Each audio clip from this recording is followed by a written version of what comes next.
Bonjour à tous, Tatia House, j'espère que vous allez bien. Aujourd'hui, je vais vous parler de la nécessité de vous former avant de vous lancer sur Amazon FBA, mais pas de vous former n'importe comment. Surtout, restez bien jusqu'à la fin de la vidéo où je vais vous dévoiler les clés du succès pour lesquelles tous les importateurs couronnés de réussite sont passés. Vous avez sûrement dû le remarquer, il existe déjà une multitude de formations e-commerce et cela crée parfois la confusion dans votre esprit. Parmi toutes ces offres, vous vous demandez lesquelles sont les plus qualitatives et il semble compliqué d'un point de vue extérieur de bien comprendre tout cela et surtout d'identifier la bonne offre. Je vais donc aujourd'hui clarifier les choses et vous montrer la nécessité de vous former, mais surtout vous montrer pourquoi Limitless Sourcing, ma formation, est unique et se différencie de toutes les autres formations. Pour ceux qui ne me connaissent pas, je m'appelle Jean Perry, je travaille pour SinoShipping, SinoSourcing en tant que manager et j'ai développé depuis peu une formation exclusivement destinée au sourcing et au transport pour vous permettre d'écarter les arnaqueurs et les pertes d'argent, de trouver le bon contact, de négocier dans les bonnes conditions, d'avoir tous les outils du sourceur et in fine d'éliminer les risques pour augmenter vos marges. N'hésitez pas à vous abonner si ce n'est pas encore fait, à liker et à commenter, je réponds à chaque commentaire. Revenons-en donc au sujet du jour. Et parlons du business Amazon FBA, ou plutôt du business Amazon en général. Comme vous le savez, les deux principales écoles e-commerce aujourd'hui, c'est le dropshipping et le FBA, bien que le dropshipping tende à disparaître, surtout depuis les dernières mesures, qui seront effectives à partir de juillet 2021. On va aujourd'hui plus se pencher sur le business Amazon FBA et sur les compétences requises pour ce business model. Quand vous vous lancez dans ce type de business et plus globalement sur toute activité import-export, vous devez systématiquement identifier le bon fournisseur. Cette première étape, elle est inévitable et elle représente le dénominateur commun pour tout type d'importateur, e-commerçant, importateur classique, etc. Peu importe la nature du business en question, quand il s'agit d'import-export, à 95% vous sourcez tous au même endroit, bien évidemment, on parle de la Chine. Mais avant de parler plus en détail de cette partie cruciale de votre business qu'est le sourcing, commençons déjà par clarifier la différence entre Amazon FBA et Amazon FBM pour ceux qui ne le savent pas encore. Alors, quand on parle de Amazon FBA, ça veut dire Fulfillment by Amazon. En d'autres termes, c'est Amazon qui gère la logistique et la livraison à vos clients finaux. C'est-à-dire que pour les vendeurs Amazon FBA, quelles sont les différentes étapes requises dans le cadre de leur business? Ça va être les suivantes. Vous avez dans un premier temps identifier le fournisseur, négocier et acheter les marchandises. Et ensuite, vous devez importer selon les conditions Amazon, c'est-à-dire avec les bonnes palettes, la bonne dimension des palettes, les étiquettes, la prise de rendez-vous sur la plateforme Carp, etc. que votre transitaire gérera. Et après, le stock se fait chez Amazon, la livraison se fait par Amazon et le retour client, le cas échéant, se fait aussi par Amazon. Et qu'est-ce qui se passe?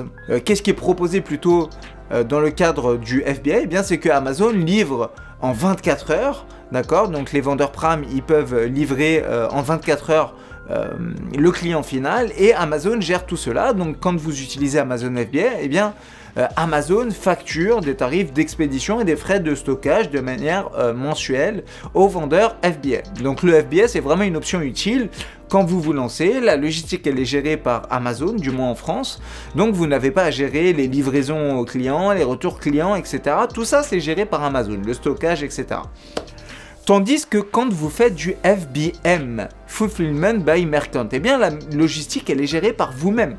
Donc si vous avez des entrepôts et des moyens logistiques, ça peut convenir. Et de la même façon que je vous ai détaillé les étapes requises pour un vendeur FBA, quelles sont les étapes requises pour un vendeur FBM? Eh bien, les étapes requises, les premières sont les mêmes. C'est identifier le bon fournisseur, négocier, acheter, importer en France, donc depuis la Chine vers la France ou depuis ailleurs, vers un autre marché, et après vous stockez chez l'importateur et la livraison se fait par l'importateur, donc ça peut être vous ou un 3PL ou une entreprise tierce logistique. Donc là les délais de livraison vont être variables en fonction des solutions proposées. Donc avec FBM vous pouvez stocker et expédier les articles vous-même ou en confier l'exécution à un tiers qui n'est pas Amazon. Donc ça c'est une option qui est utile ou qui est intéressante quand vous avez déjà une solution logistique, des entrepôts, etc. Donc en résumé, quand vous faites du Amazon FBA, la logistique finale, elle est gérée par Amazon, on vient de le voir. Quant à l'importation des marchandises depuis la Chine jusqu'aux entrepôts Amazon, c'est à vous de le faire. Donc ça, c'est à vous de le gérer avec un transitaire habitué aux envois Amazon idéalement. Et donc après cela, eh bien Amazon va prendre le relais, stocker et livrer pour vous vers le client final, contrairement au business FBM, donc au Amazon FBM comme on vient de le voir. Donc vous voyez que dans la partie FBA, la partie vente, logistique, etc., elle est gérée par Amazon. Donc ce qui vous reste de votre côté, c'est travailler sur les fiches produits, sur le référencement, faire de belles photos, etc. Et donc après cela, Amazon prend le relais, stocke, livre pour vous, contrairement au Amazon FBA comme on vient de le voir. Donc là, dans le cadre d'un Amazon FBA, vous avez bien compris maintenant que la partie vente, logistique au client final, elle est gérée par Amazon. Donc ce qu'il vous reste à faire de votre côté, eh bien c'est travailler sur des belles fiches produits, sur le référencement Amazon, et c'est justement ce que la plupart des formateurs vous montrent aujourd'hui, ce qui est certes très utile. Donc il s'agit d'apprendre le référencement Amazon, faire des belles fiches produits, bullet points, des belles photos, etc. Voilà, vous avez entendu parler de tout ça. Donc maintenant vous avez compris qu'un business Amazon FBA ou tout autre business import-export comprend deux phases. L'achat, puis la vente. Mais qui parle d'achat aujourd'hui? Très peu de monde. La grande majorité des formateurs aujourd'hui vous parlent de vente et pour certains d'entre eux, eh bien, ils survolent la partie sourcing mais de manière pas toujours très approfondie. Ce sujet est trop souvent survolé. Pourquoi? Parce que l'achat, le sourcing, eh bien, ça représente des compétences uniques. Or, il faut se munir de certaines approches pour justement exceller dans ce domaine.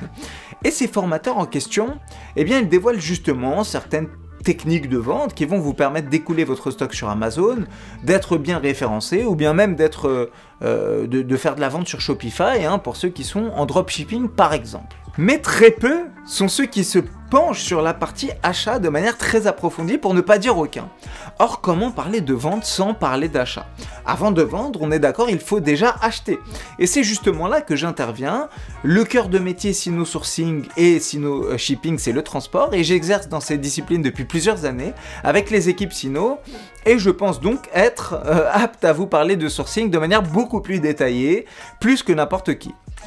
Aujourd'hui, les seuls conseils que l'on peut voir concernant le sourcing aujourd'hui, hein, sur internet, c'est en général de sous-traiter avec un agent, ce qui est loin d'être une solution viable, du moins sur le long terme, contrairement à ce qu'on peut vous vendre. Et d'ailleurs, à ce titre, vous pouvez voir la dernière vidéo que j'ai faite à ce sujet, où je vous dis quel est le meilleur moyen de sourcer, mais en fait, je vous révèle pourquoi sous-traiter n'est pas le meilleur des choix. Ici, on aborde la question du sourcing sous un autre angle, et vous allez comprendre que le sourcing, c'est la base de votre business, ce par quoi vous devez commencer pour avoir un business solide, avec des bases solides. Et cette question n'est évoquée que de manière beaucoup trop superflue.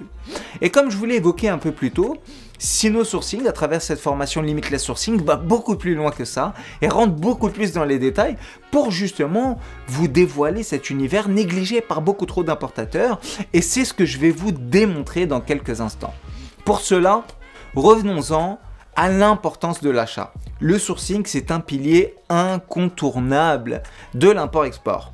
Quand vous débutez sur Amazon FBA, ou bien même en dropshipping, ou tout autre business import-export, il s'agit avant tout de vous différencier en trouvant le bon produit et en identifiant le bon fournisseur.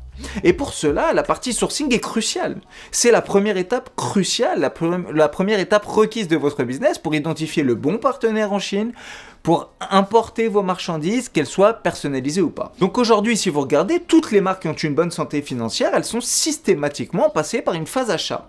Sans maîtriser tout cet aspect, les délais de production, la qualité de la matière première, l'élaboration d'un produit unique, le développement de nouveaux produits, de nouvelles gammes de produits, etc. Comment pourriez-vous satisfaire votre clientèle et générer beaucoup de ventes?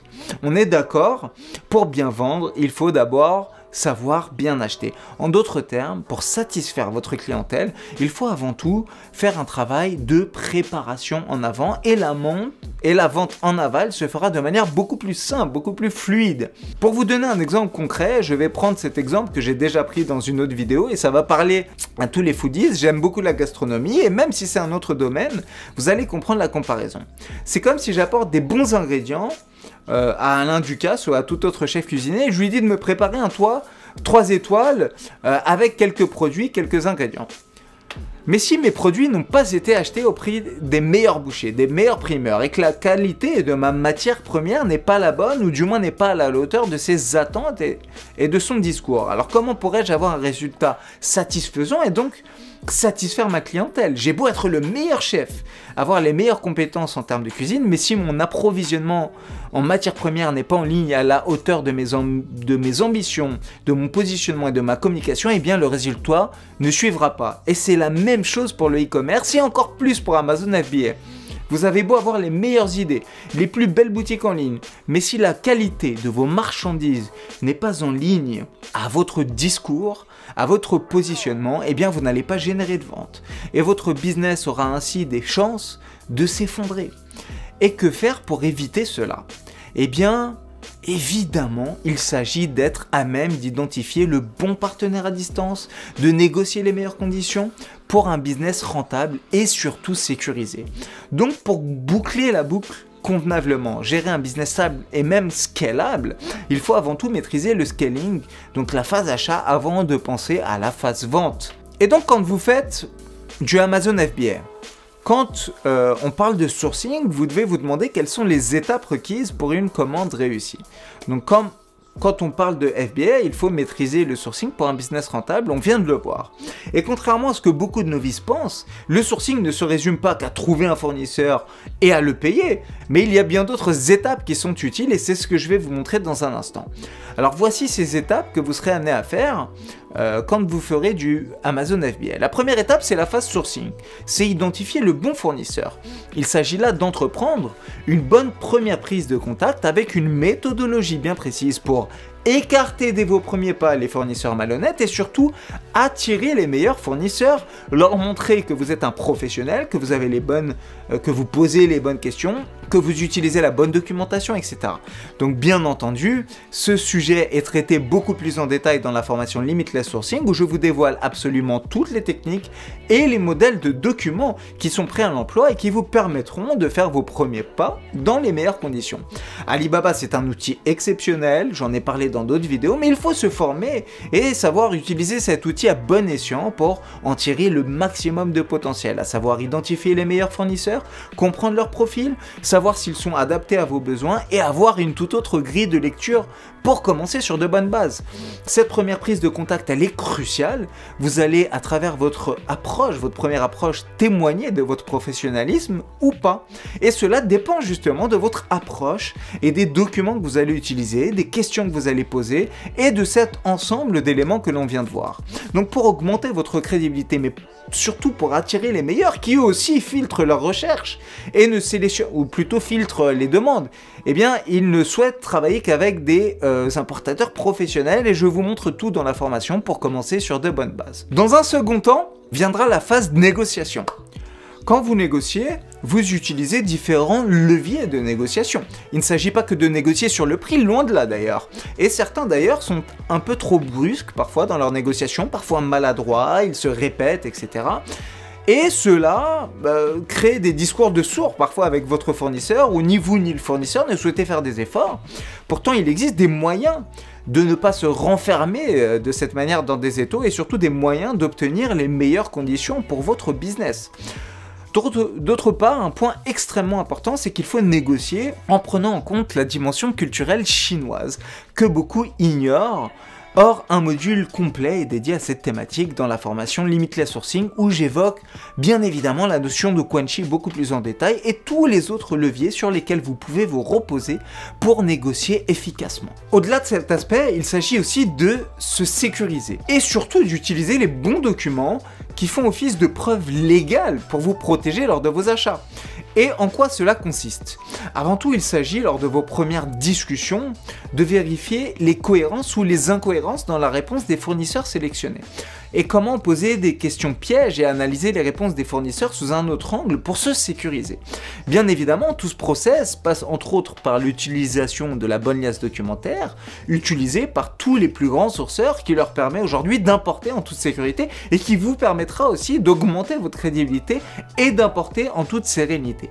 Rappelez-vous que les fournisseurs analysent votre approche et naturellement, les meilleurs fournisseurs ne souhaitent que travailler avec des importateurs sérieux et fiables. Ils ne souhaitent que travailler avec les meilleurs importateurs, non pas avec des novices qui vont pour eux aussi représenter des pertes de temps. Et donc afin d'annuler les risques, mais aussi d'attirer les meilleurs fournisseurs, eh bien tous ces outils sont à votre disposition dans la formation Limitless Sourcing où vous pourrez bénéficier de toute la liasse documentaire que nos sourceurs utilisent depuis des années. J'en profite aussi pour vous dire que, au-delà du fait d'attirer les meilleurs fournisseurs, pensez aussi à écarter les fournisseurs pas fiables, les arnaqueurs. C'est une priorité absolue pour vous. Et par quoi cela passe? Eh bien ça passe aussi par une bonne approche, par une bonne méthodologie, par votre méthodologie justement à travers vos prises de contact. Donc vous devez paraître professionnel et vraiment avoir la bonne approche pour attirer les meilleurs et écarter les pires. Donc écarter les arnaqueurs. Pourquoi? Parce que les arnaqueurs, ils vont comprendre dès vos premières prises de contact si vous êtes un novice ou un professionnel, et s'ils vous voient que vous êtes un professionnel, eh bien il ne vaut pas jouer de votre naïveté qu'un novice pourrait avoir. Après cette question vient la question de l'audit et du contrôle qualité. Alors même si votre approche est la bonne, eh bien on ne daigne jamais redoubler de vigilance malgré vos bonnes premières impressions. Il ne faut jamais, au grand jamais, je dis bien, laisser aucune chance aux arnaqueurs. Et pour cela, il faut justement savoir comment auditer une entreprise dans un premier temps et comment inspecter un lot de marchandises avant d'importer le tout. Alors tout cela, tout cet aspect, il est expliqué beaucoup plus en profondeur dans Limitless Sourcing, mais en plus, ce que je vous propose, c'est des services d'audit et de contrôle qualité auprès des meilleurs du domaine. Donc vous avez la possibilité de sous-traiter avec des professionnels pour ces services et nous confier vos contrôles qualité et vos audits pour des importations sécurisées. Après cette étape, quelle est la prochaine étape requise? La prochaine étape à laquelle vous devrez avoir recours, c'est de confier le transport à un transitaire qui est habitué, je dirais, au transport Amazon FBA surtout. Alors attention, tous les transitaires, vous verrez, n'accepteront pas forcément de livrer Amazon FBA parce qu'il y a des exigences assez particulières qui sont requises pour ça. Des exigences en termes de palettisation, de carton, d'étiquettes. Il faut prendre rendez-vous 24 heures à l'avance sur une plateforme, Carp, etc. Donc il y a tout de même certaines exigences vis-à-vis des livraisons Amazon. Et pour vous faciliter, bien évidemment, dans toutes vos démarches logistiques, Amazon, etc., vous serez mis en relation dans le cadre de cette formation avec le manager du transport Jonathan Zara, qui assure la coordination avec nos opérations et qui vous répondra en priorité, qui vous enverra des devis dans les meilleurs délais au prix le plus compétitif. Alors au-delà de la question du transport, il faut tout de même pas omettre la question cruciale des stocks et du réapprovisionnement qui est indispensable pour les vendeurs Amazon FBA, car comme vous le savez, sur Amazon FBA, la question du stock elle est essentielle. Parce que si vous n'avez pas assez de stock, vous allez être pénalisé. Et à contrario, si vous avez trop de stock, eh bien ça va représenter pour vous de la trésorerie qui dort. Donc le réapprovisionnement, ça s'apprend, ça ne s'invente pas. Et pour cela, vous avez un module entier qui est dédié à cette thématique dans la formation, où vous trouverez donc un document Excel dynamique qui vous permettra de générer votre réapprovisionnement dans les meilleures conditions. Qu'est-ce que ça veut dire? Ça veut dire que vous serez à même de commander, de savoir combien commander lors de votre première commande, de savoir combien commander lors des commandes suivantes, de savoir quel mode de transport utiliser, à quel moment, de savoir comment gérer les pics de vente et savoir aussi jongler entre les différentes informations, à savoir la production du fournisseur, le délai de production, le stock actuel, la demande de vos clients, etc. Et ça va aussi vous permettre de savoir comment préparer son calendrier annuel en conservant un niveau de stock optimal. Donc toute cette question, elle est traitée en profondeur dans Limitless Sourcing à travers un document Excel automatisé qui sera votre meilleur allié pour toutes vos démarches, pour toutes vos commandes Amazon FBA à venir, où justement la gestion des stocks est absolument essentielle. C'est une question primordiale et comme vous pouvez maintenant le comprendre, un business Amazon FBA demande certaines exigences qui vont au-delà des fiches produits et tout cela s'apprend. Il ne s'agit pas de trouver un beau produit sur Alibaba et de payer un fournisseur. Comme on vient de le voir, il y a beaucoup d'autres étapes qui sont requises entre l'identification du fournisseur et le paiement. Et toutes ces étapes, toutes ces techniques s'apprennent. Ça n'est pas difficile, mais ça ne s'invente pas. Il faut tout simplement apprendre ces techniques, apprendre la bonne démarche, la bonne approche auprès de vos fournisseurs, la bonne approche qui est requise et surtout se munir des bons réflexes, des bons documents, des bonnes techniques et le reste se fera tout seul. Donc en gros, pour bien vendre, il faut bien se préparer à la vente. Et qu'est-ce que la préparation à la vente? C'est l'achat.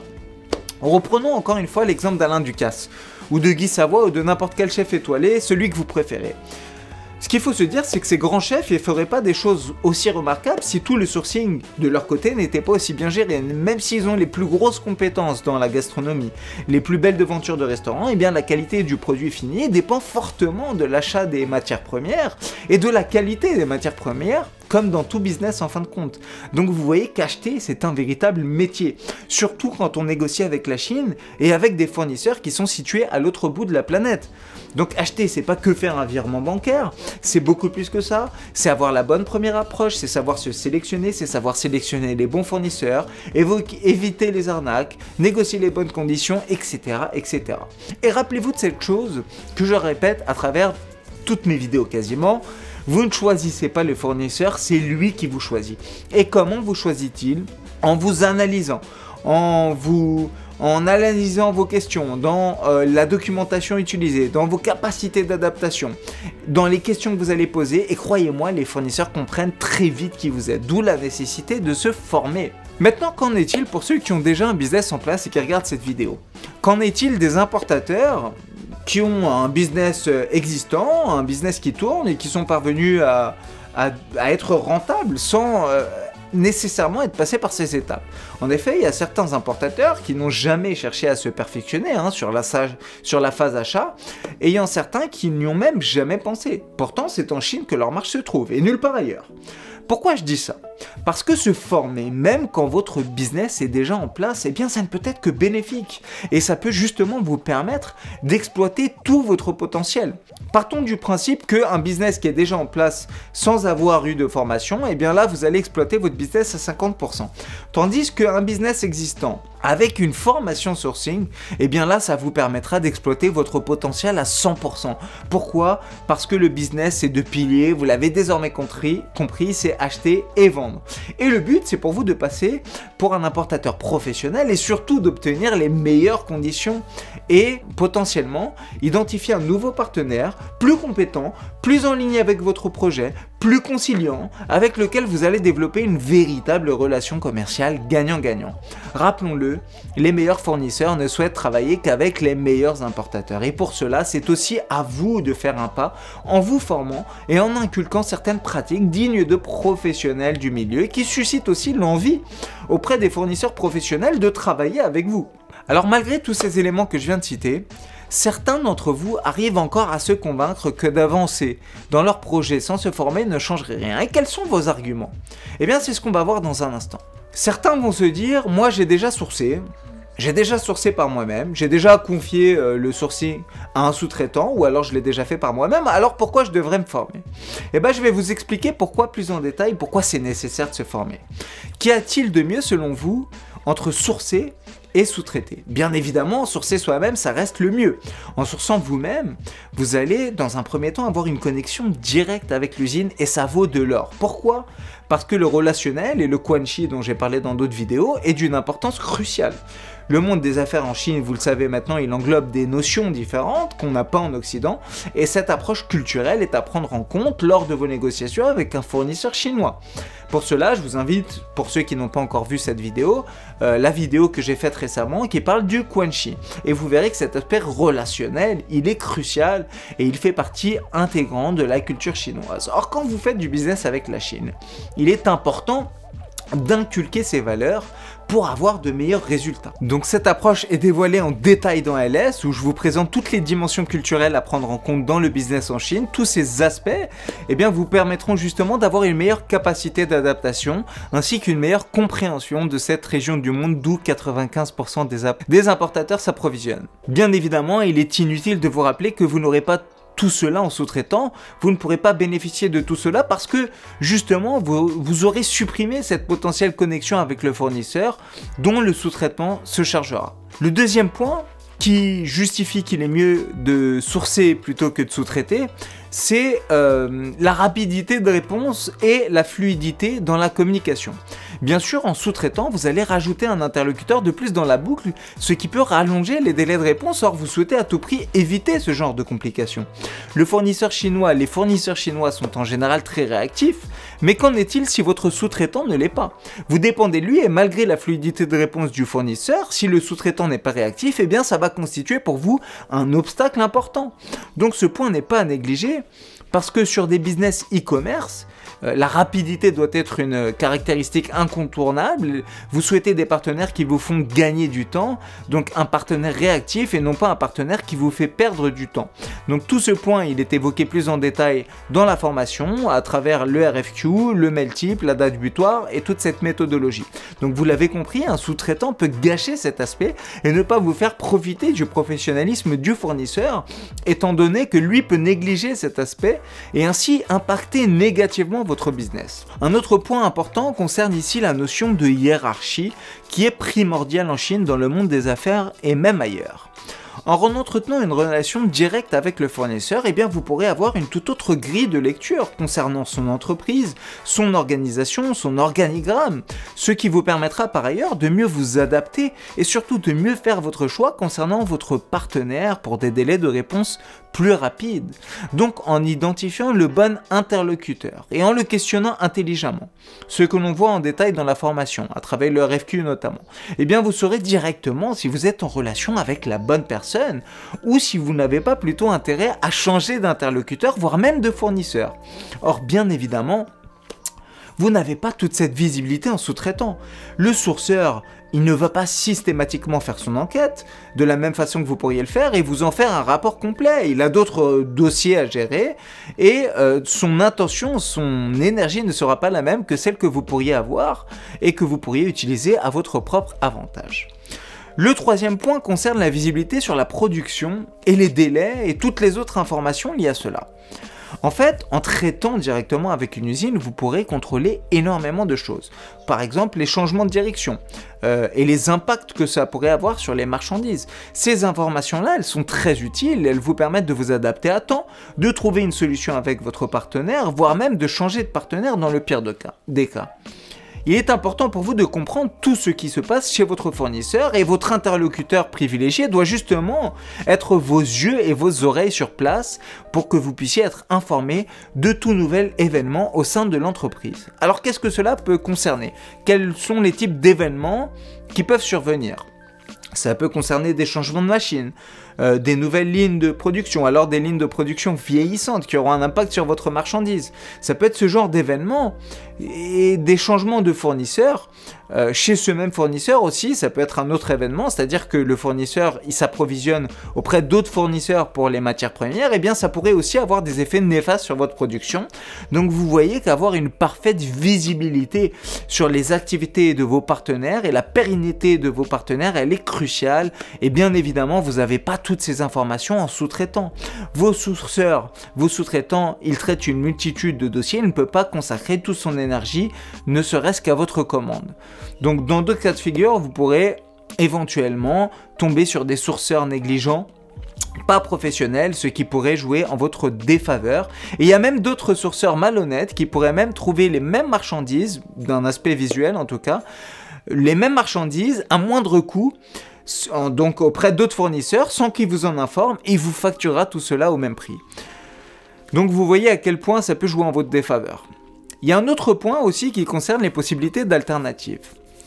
Quelles sont les roues de secours que vous pourriez utiliser en cas de changement de fournisseur ? Est-ce que vous pensez que par mesure de précaution, le sous-traitant aura pris le temps de chercher pour vous plusieurs fournisseurs, plusieurs routes de secours? Bien évidemment non, dans la grande majorité des cas, le sous-traitant, il travaille avec un fournisseur et si jamais il y a un problème, eh bien vous devrez attendre que votre sourceur identifie un nouveau partenaire pour vous. Mais souvent ça se fait dans la précipitation parce que vous êtes contraint tout simplement de trouver un nouveau partenaire rapidement et pour ne pas ternir votre business, il faut trouver un nouveau fournisseur rapidement, dans les meilleurs délais. Donc dans cette précipitation, dans le cas d'une sous-traitance, eh bien elle n'arrange en rien cette situation, parce que souvent, le choix du nouveau partenaire est négligé, ce qui n'arrange pas votre problème, mais ce qui rajoute encore plus de complications. A contrario, si vous faites le pas de sourcer vous-même, eh bien votre instinct de survie va faire que vous irez automatiquement chercher plusieurs fournisseurs si jamais un problème survient avec votre fournisseur actuel. En conclusion, vous avez compris que sourcer soi-même, c'est mieux que de sous-traiter. Avoir une relation directe avec le fournisseur vous permettra de bénéficier de beaucoup plus d'avantages, sans oublier l'avantage financier, bien sûr. Le sous-traitant, il va prendre sa marge à chaque commande, tandis que en sourçant vous-même, vous allez éliminer cet intermédiaire et éliminer ces frais supplémentaires. Donc sourcer, c'est pas difficile, ça ne s'invente pas, ça s'apprend, il n'y a rien de difficile, il n'y a que des choses qu'on ne connaît pas. Alibaba, c'est ouvert à tous, mais encore faut-il savoir l'utiliser à bon escient, et toute cette approche est bien évidemment dévoilée dans ma formation Limitless Sourcing, justement conçu pour faire de vous l'élite des importateurs francophones. Donc ne vous attendez pas à une chose extrêmement complexe, c'est accessible à tous, mais ça ne s'invente pas. Il y a des techniques, il y a des approches qu'il faut connaître, et ce programme est justement destiné à vous apprendre ce que les équipes Sino savent le mieux faire, sourcer et importer. On pourrait encore sourcer pour vous et sous-traiter, et c'est d'ailleurs envisageable en tant qu'adhérent. On vous propose, parce qu'on a conscience que pas mal d'entre vous souhaitent accompagner, donc on vous propose pour vos premiers achats, pour vos premiers pas dans le business, de rester à vos côtés, de vous accompagner, que ce soit sur le sourcing ou le transport si vous en avez besoin. Mais le but ultime, c'est vraiment que vous vous formiez et qu'avec ce savoir, vous ayez de meilleurs résultats. On pourrait continuer de prendre votre argent sans vous proposer cet accompagnement unique comme une banque, de la même façon qu'une banque prendrait votre argent et irait l'investir pour vous. Et bien moi, je préfère vous montrer comment investir cet argent plutôt que le faire à votre place. Donc comme évoqué, LS, c'est une formation qui est adaptée aux débutants qui sont amenés à sourcer en Chine, mais aussi adaptée à des personnes ayant déjà un business existant. Et ne pensez pas que vous n'avez pas le temps de vous former parce que vous allez justement gagner du temps avec cette formation. Et pour ceux qui ne veulent pas payer de formation, eh bien cette formation vous fera gagner de l'argent et surtout vous permettra de ne pas en perdre, d'autant plus que cette formation est désormais éligible au CPF, donc profitez de vos droits à la formation pour tous les citoyens français. Bien que vous ayez déjà identifié un fournisseur et déjà entrepris des relations commerciales avec celui-ci, ce programme vous permettra de vous perfectionner dans vos démarches, d'obtenir de meilleures conditions, de négocier avec plus d'arguments en votre faveur, de se munir de la bonne méthodologie pas à pas et de toutes les techniques. Cela vous permettra même d'identifier un nouveau partenaire plus compétitif que vous aurez pu identifier à l'aide de tous les outils développés dans le programme, proposés dans ce programme.